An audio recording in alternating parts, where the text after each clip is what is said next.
నమస్కారం. తీర్థయాత్ర కార్యక్రమానికి స్వాగతం. మన దేశంలో ఉన్న సుప్రసిద్ధ పుణ్యక్షేత్రాలలో పుష్కర్ ప్రముఖమైనదిగా విరాజిల్లుతోంది. రాజస్థాన్ రాష్ట్రం అజ్మీర్ పట్టణానికి సుమారు 12 కిలోమీటర్ల దూరంలో ఉన్న ఈ దివ్యక్షేత్రంలో సాక్షాత్తు జగద్గురువు బ్రహ్మదేవుడు కొలువై ఉన్నారు.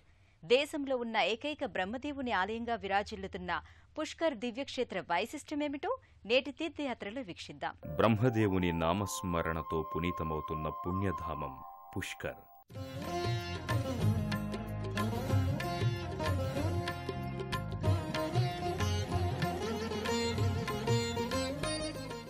దేశంలో ఏకైక సుప్రసిద్ధ బ్రహ్మక్షేత్రంగా విరాజిల్లుతున్న ఈ దివ్యక్షేత్రంలో సాక్షాత్తు బ్రహ్మదేవుడు, సావిత్రి, గాయత్రి, సరస్వతీ అమ్మవార్లు కొలువై ఉన్నారు. ముక్కోటి తీర్థాలలో పవిత్రమైన తీర్థక్షేత్రంగా విరాజిల్లుతున్న పుష్కర్ తీర్థరాజ సందర్శన బహుజన్మల పుణ్యఫలంగా పద్మపురాణంలోని మొదటి అంకంలో చెప్పబడింది. ఈ క్షేత్ర సందర్శన సమస్త పాపాలను హరించడమే కాదు, కైవల్య సిద్ధి నొందిస్తుందని పురాణాలు చెబుతున్నాయి. సృష్టి ఆరంభం నుంచి సిద్ధతీర్థంగా విరాజిల్లుతున్న ఈ దివ్యక్షేత్రం రాజస్థాన్ రాష్ట్రంలో ఉంది. జైపూర్కు 146 కిలోమీటర్ల దూరంలో ఉన్న ఈ దివ్యక్షేత్రం బ్రహ్మదేవుని లీలలతో మహిమాన్వితమైంది. సుందర ప్రశాంత వాతావరణం ఒక పక్క, రమణీయ దృశ్యాలను శోభించే ప్రకృతి మరోపక్క, ఆరావళి పర్వత సమూహాలు మరోపక్క ఈ దివ్యక్షేత్ర శోభను మరింత ఇనుమడింపచేస్తున్నాయి.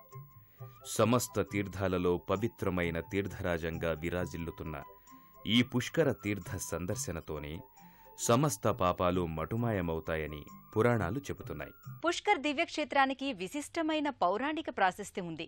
సాక్షాత్తు బ్రహ్మదేవుడు ఈ క్షేత్రాన్ని తన యజ్ఞవాటికగా నిర్ణయించుకుని యజ్ఞయాగాదులు చేసినట్లు పురాణాల ద్వారా అవగతమవుతోంది. ఈ క్షేత్రంలో 3 పవిత్ర పర్వతాలు, 5 సారస్వతాలు ఉన్నాయి. ఆ కారణంగానే ఈ క్షేత్రం పవిత్రమైన ధామంగా విరాజిల్లుతోంది. సరస్వతీ అమ్మవారికి చెందిన 5 అంశలు సుప్రభ, చంద్ర, నంద, ప్రాచి, సరస్వతిలు ఇక్కడ ఈ క్షేత్రంలో కొలువై ఉన్నట్లు పురాణాల ద్వారా అవగతమవుతుంది. పుష్కర్ దివ్యక్షేత్రానికి చేరుకున్న భక్తులు ముందుగా జ్యేష్ఠ పుష్కర్ సరోవర్ తీర్థానికి చేరుకుంటారు. ఆరావళి పర్వతాల నడుమ మనోహరమైన ప్రకృతి శోభను ప్రతిబింబించే ఈ జ్యేష్ఠ పుష్కర సరోవర దర్శనంతోనే జన్మ సాఫల్యం కలుగుతుందని చెబుతారు. అలాగే బ్రహ్మ ఈ జ్యేష్ఠ పుష్కర్ సరోవర్ క్షేత్రాన్నే తన యజ్ఞవాటికగా చేసుకున్నాడని పురాణాల ద్వారా అవగతమవుతుంది. నిత్యము భక్తులతో రద్దీగా ఉండే ఈ క్షేత్రం ఎప్పుడూ ప్రకృతి రమణీయ శోభను ప్రతిబింబిస్తుంది. ఇక్కడ ఈ సరోవరంలో స్నానాలు చేస్తే ఎలాంటి పాపాలైనా ప్రక్షాళన చెందుతాయని చెబుతారు. ఆ కారణంగానే పుష్కర్కు వచ్చిన భక్తులు ముందుగా జ్యేష్ఠ పుష్కర్ సరోవరంలో భక్తి శ్రద్ధలతో స్నానాధికాలు చేస్తారు. పూర్వకాలంలో ఈ క్షేత్రం అత్యంత వైభవ క్షేత్రంగా విరాజిల్లేదని పురాణాల ద్వారా అవగతమవుతోంది. ఈ సరోవరం చుట్టూ 4 పక్కా ఘాట్లు భక్తులకు దర్శనమిస్తాయి. ఇవన్నీ ఈ క్షేత్ర ప్రాశస్త్యాన్ని ఇనుమడింపచేస్తున్నాయి. జ్యేష్ఠ పుష్కర్ సరోవరం చుట్టూ మొత్తం 52 ఘాట్లుండగా వీటిలో గౌఘాట్, బ్రహ్మఘాట్లు ముఖ్యమైనవిగా విరాజిల్లుతున్నాయి. గౌఘాట్ ప్రాంతం నిత్యము భక్తులతో రద్దీగా ఉంటుంది.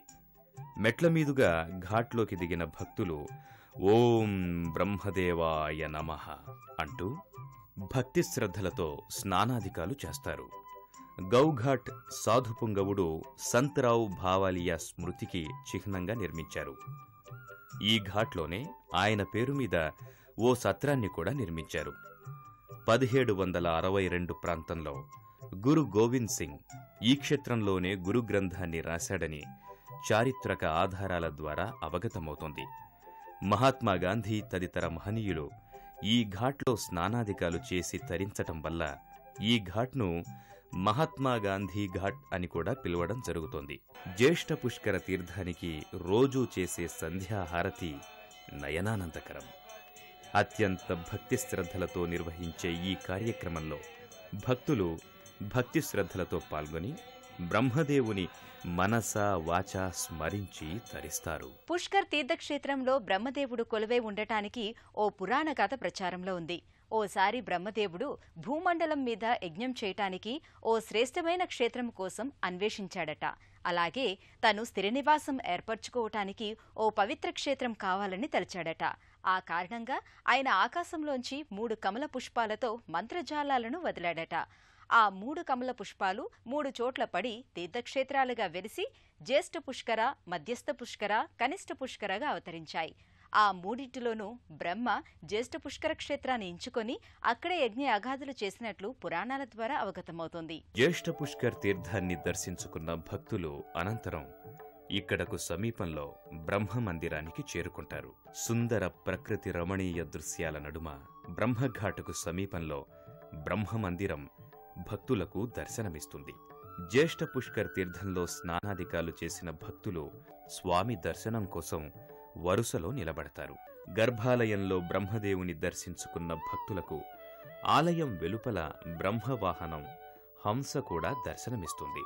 ఆయా మూర్తులను దర్శించుకున్న భక్తులు అనంతరం ఇదే ఆలయ ప్రాంగణంలో కొలువై ఉన్న ఇంద్రుని, శివుని భక్తితో దర్శించుకుంటారు. దేశంలో ఉన్న 9 అరణ్య క్షేత్రాలలో పుష్కర్ క్షేత్రం ప్రముఖమైనదిగా విరాజిల్లుతోంది.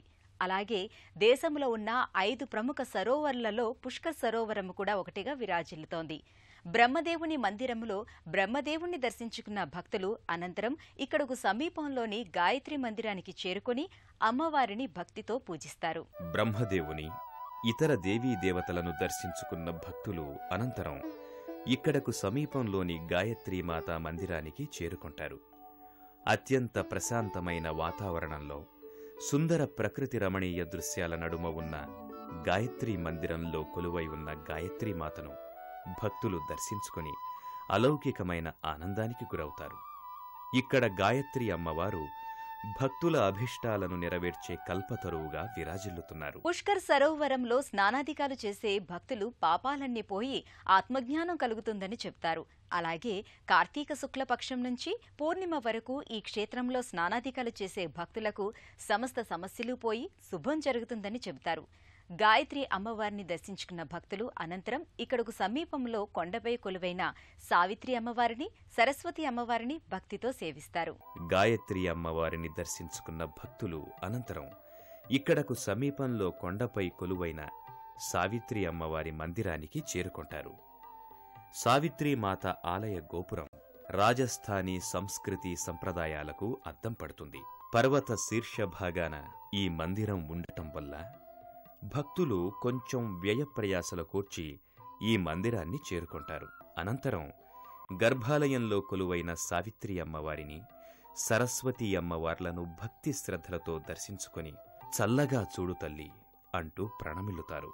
దేశంలోని శక్తిపీఠాలలో ఒకటిగా విరాజిల్లుతున్న ఈ క్షేత్రంలోనే సతీదేవికి చెందిన 2 మణిబంధాలు పడి అది శక్తిపీఠంగా మారిందని చెబుతారు. శ్రీరాముడు సీతాలక్ష్మణ సమేతంగా పుష్కర్ సరోవరంలో స్నానాదికాలు చేసి తన పితృదేవతలకు పిండ ప్రదానాలు చేసి ఓ 1 రోజులు ఈ క్షేత్రంలోనే గడిపారని పురాణాల ద్వారా అవగతమవుతుంది. అలాగే బ్రహ్మదేవుడు తన యజ్ఞంలో కూర్చోవటానికి గాయత్రీమాతను ఇంద్రుని ద్వారా ఇక్కడే సృష్టించినట్లు తెలుస్తోంది. సావిత్రి, సరస్వతి అమ్మవార్లను దర్శించుకున్న భక్తులు అనంతరం ఇక్కడకు సమీపంలోని శ్రీరంగనాథుని మందిరానికి చేరుకుని శ్రీరంగనాథుని భక్తితో పూజిస్తారు.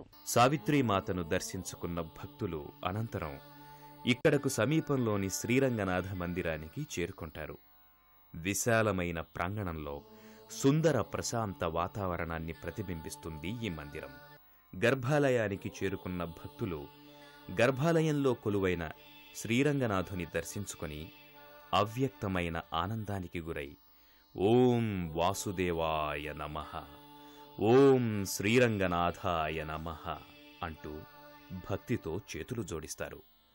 స్వామివారికి పక్కగా లక్ష్మీ అమ్మవారిని కూడా భక్తులు దర్శించుకుని తరిస్తారు. శాలిగ్రామ రూపంలో దర్శనమిచ్చే శ్రీరంగనాథ స్వామివారు తనను దర్శనం చేసుకునే భక్తుల కోర్కెలు తీరుస్తారని భక్తులు విశ్వసిస్తారు. అలాగే గరుత్మంతుడు, ఆళ్వార్ స్వాములు కూడా భక్తులకు దర్శనమిస్తారు. పురాతన రంగనాథ స్వామి ఆలయాన్ని దర్శించుకున్న భక్తులు అనంతరం కొత్త శ్రీరంగనాథస్వామి ఆలయానికి చేరుకుని శ్రీరంగనాథస్వామిని భక్తి శ్రద్ధలతో పూజిస్తారు. కార్తీక మాసంలో ఇక్కడ స్వామిని దర్శిస్తే సమస్త సౌఖ్యాలు సిద్ధిస్తాయని భక్తుల నమ్మిక. పుష్కర్ తీర్థరాజం మహోన్నతమైన తీర్థరాజంగా విరాజిల్లుతోంది. ఇక్కడ ఈ క్షేత్రంలో ఒక్కరోజు నిద్ర చేసేవారికి కైవల్య ప్రాప్తి కలుగుతుందని పద్మపురాణం చెబుతోంది. శ్రీరంగనాథుని దర్శించుకున్న భక్తులు అనంతరం ఇదే పరిసరాలలో ఉన్న ఇతర దేవీ దేవతలు పంచుకుండలను దర్శించుకుని తరిస్తారు. శ్రీరంగనాథస్వామిని దర్శించుకున్న భక్తులు అనంతరం పంచ్కుండ్కు చేరుకుంటారు. జ్యేష్ఠ పుష్కర్ తీర్థం నుంచి కొంత దూరం నడిచి వెళ్తే యజ్ఞపర్వతం దర్శనమిస్తుంది. ఇక్కడ అగస్త్య మహాముని ఆశ్రమం ఉంది. ఇక్కడే అగస్త్యకుండ్ దర్శనమిస్తుంది. దీనికి సమీపంలో నాగకుండ్ దర్శనమిస్తుంది. ఈ నాగకుండులో భక్తులు స్నానాదికాలు చేసి నాగదేవతలను భక్తితో సేవిస్తారు. అలాగే నాగపంచమి రోజున ఇక్కడ మహిళా భక్తులు నూతన వధూవరులు నాగ్ వాసుకీనాథుని భక్తితో పూజించి ఘనంగా ఉత్సవాలు నిర్వహిస్తారు. అలాగే గంగాకుండ్, సూర్యకుండ్, చక్రకుండ్, పద్మకుండ్లలో స్నానాదికాలు చేస్తే సమస్త పాపాలు పోతాయని చెబుతారు. పుష్కర్ తీర్థక్షేత్రంలో ఏటా చేసే పుష్కర్ మేళా నయనానందకరం. అత్యంత ఘనంగా నిర్వహించే ఈ మేళను కార్తీక శుక్లపక్షంలో నిర్వహిస్తారు. ఆ విశేషాలేంటో పరిశీలించండి. పుష్కర్ దివ్యక్షేత్రంలో ఏటా చేసే పుష్కర్ మేళ నయనానందకరం. అత్యంత ఘనంగా నిర్వహించే ఈ ఉత్సవాలను ప్రతి ఏటా కార్తీక శుక్లపక్షంలో నిర్వహిస్తారు. రాజస్థాన్ సంస్కృతి సంప్రదాయాలను స్ఫురణకు తెచ్చే ఈ ఉత్సవాలలో సాక్షాత్తు బ్రహ్మదేవుడు స్వయంగా పాల్గొని పూజలందుకుంటున్నారా అన్న అనుభూతి భక్తులకు కలుగుతుంది. అత్యంత ఘనంగా నిర్వహించే ఈ మేళాను దర్శించుకోవటానికి 2 కనులు కూడా చాలవంటే అతిశయోక్తి కానేరదు. ఈ జగత్తు అంతటికీ ఆదిగురువు బ్రహ్మ. జ్ఞాన సంపన్నుడిగా యోగమూర్తిగా పూజలందుకుంటున్న బ్రహ్మదేవుని కరుణాకటాక్ష వీక్షణాలు మనందరి మీద ఉండి జ్ఞానసిద్ధి కలగాలని కోరుకుంటూ మరో తీర్థయాత్రలో మళ్లీ కలుసుకుందాం.